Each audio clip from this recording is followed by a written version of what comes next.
आसमान से बरसती आफत, नदियों का रौद्र रूप, जमीन पर तबाही का मंजर। जम्मू से लेकर हिमाचल, पंजाब और राजस्थान तक बारिश और बाढ़ ने ऐसा कहर ढाया है कि जिंदगी थम सी गई है। कहीं गांव के गांव डूब गए तो कहीं पहाड़ दरकने से सड़कें बंद हो गई हैं। हजारों लोग बेघर हो गए हैं। कुदरत की मार के आगे इंसान सिर्फ और सिर्फ लाचार नजर आ रहा है। बाढ़ की वजह से जम्मू की अंतर्राष्ट्रीय सीमा पर 3 से 4 फीट तक पानी भर चुका है। हालात इतने खराब है कि जवान अब गहरे पानी में गश्त लगाने को मजबूर हैं।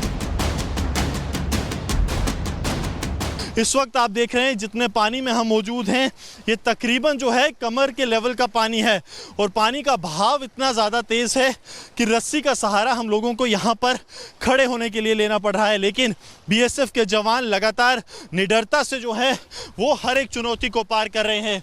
मैं आशु से कहूँगा आपको ये तस्वीरें दिखाएं जहाँ पर लगातार बीएसएफ की पेट्रोलिंग जारी है। अत्याधुनिक हथियारों से लैस बीएसएफ के ये जवान सुनिश्चित कर रहे हैं कि किसी भी अप्रिय घटना को जो है वो समय रहते रोका जा सके और लगातार यहां पर बीएसएफ के जवान ग्राउंड पर जो है वो पेट्रोलिंग करते हुए आपको दिख रहे हैं।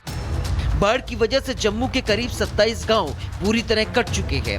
25,000 से ज्यादा लोग सीमा के पास फंसे हुए हैं और लोगों को निकालने का काम लगातार जारी है। बिगड़े हालात को देखते हुए भारतीय वायुसेना ने भी मोर्चा संभाल लिया है। एयरफोर्स ने अब तक करीब 6 टन राहत सामग्री प्रभावित इलाकों तक पहुंचाई है। खाने पीने का सामान और दवाइयां लगातार भेजी जा रही हैं।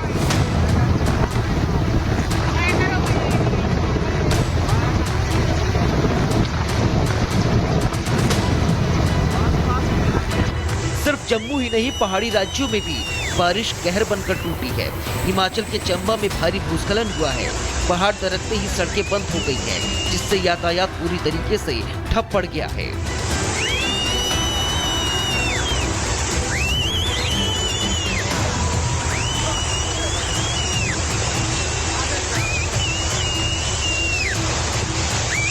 वहीं पंजाब के पठानकोट में भी पहाड़ खिसक गया। अचानक गिरे पत्थरों ने लोगों में अफरा तफरी मचा दी। इस समय पूरे पंजाब में बाढ़ से हाहाकार मचा हुआ है। रिपब्लिक भारत इस समय पंजाब के फिरोजपुर में इंटरनेशनल बॉर्डर पर मौजूद है। अगर मैं आपको दिखाऊं कि सतलुज नदी आखिर कैसे कहर बरपा रही है इस समय पंजाब में, देखिए उसकी तस्वीरें आपके सामने हैं। पंजाब के 23 जिले इसी तरह से बाढ़ की चपेट में हैं, लेकिन कुछ ऐसे इलाके हैं जहां पर अभी भी देखिए जिंदगी की तलाश है, लोगों को सुरक्षित जगहों पर पहुंचाया जा रहा है। हालांकि कई लोग देखिए इस बाढ़ ग्रसित इलाकों में फंसे हुए हैं, लेकिन बीएसएफ की टीम लगातार जो है काम कर रही है। मैं इस समय जिन रास्तों पर खड़ा हूं, आप देख सकते हैं ये रास्ता भी कुछ देर पहले भी बना हुआ है। कैसे लोग यहाँ से होकर गुजरे, बीएसएफ ने इसकी भी तैयारी की। लगभग पिछले 15 दिनों से बीएसएफ की टीम लगातार पंजाब में ऐसे ही काम कर रही है ताकि पास के लोगों को, पंजाब के रहने वालों को कोई भी दिक्कत ना हो। राजस्थान भी इस बारिश से अछूता नहीं रहा। अजमेर के बुराज क्षेत्र में बांध टूट गया और पानी के तेज बहाव ने गांव को अपनी चपेट में ले लिया। कई खेत और मकान डूब गए।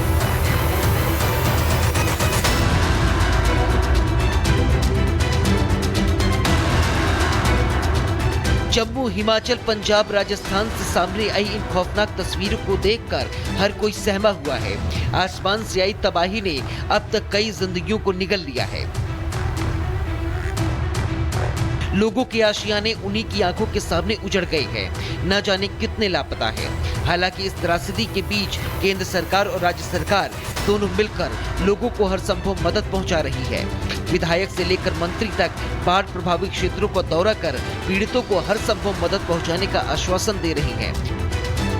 इस बीच ये खबर भी है कि जल्द प्रधानमंत्री नरेंद्र मोदी भी बाढ़ प्रभावित क्षेत्रों का दौरा कर सकते हैं। कुल मिलाकर उत्तर से लेकर पश्चिम भारत तक बारिश और बाढ़ का ये कहर लोगों के लिए बड़ी चुनौती बन गया है। राहत और बचाव का काम जारी है, लेकिन आसमानी आफत है कि थमने का नाम नहीं ले रही है। Bureau report, Republic Bharat.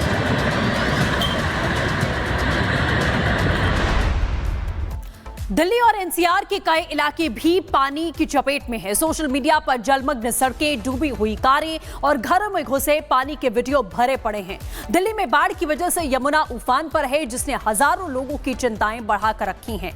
एक ओर जहां दिल्ली पर बाढ़ का संकट गहराता जा रहा है, तो वहीं दूसरी तरफ अब दिल्ली में बाढ़ को लेकर राजनीति की भी शुरुआत हो चुकी है। किस तरीके से मामले पर सियासत जारी है, समझिए इस रिपोर्ट में।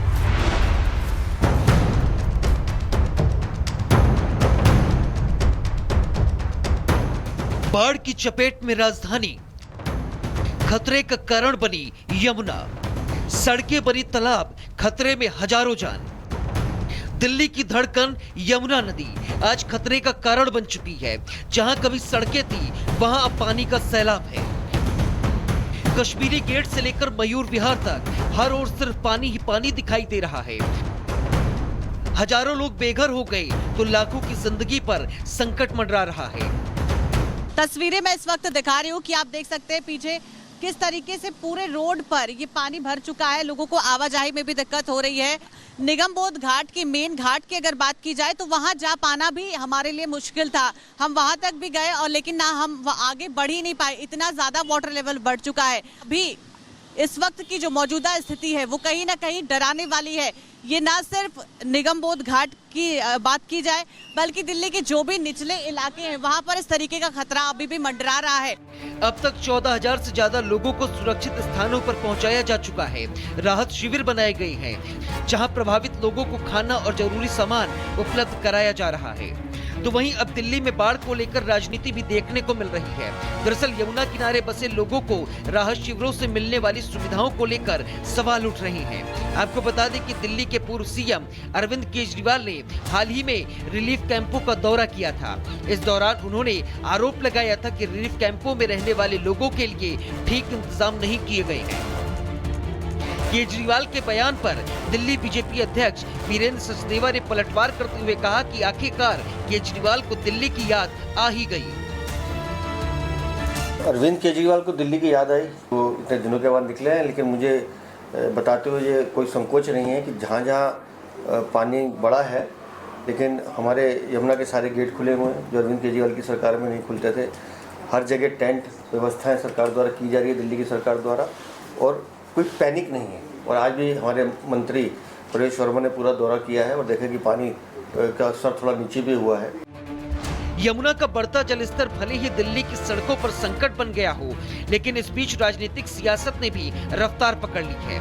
अब देखना यह है कि हालात से पहले निपटेगी सरकार या फिर राजनीति ही बाढ़ पर हावी रहेगी। Bureau report, Republic Bharat.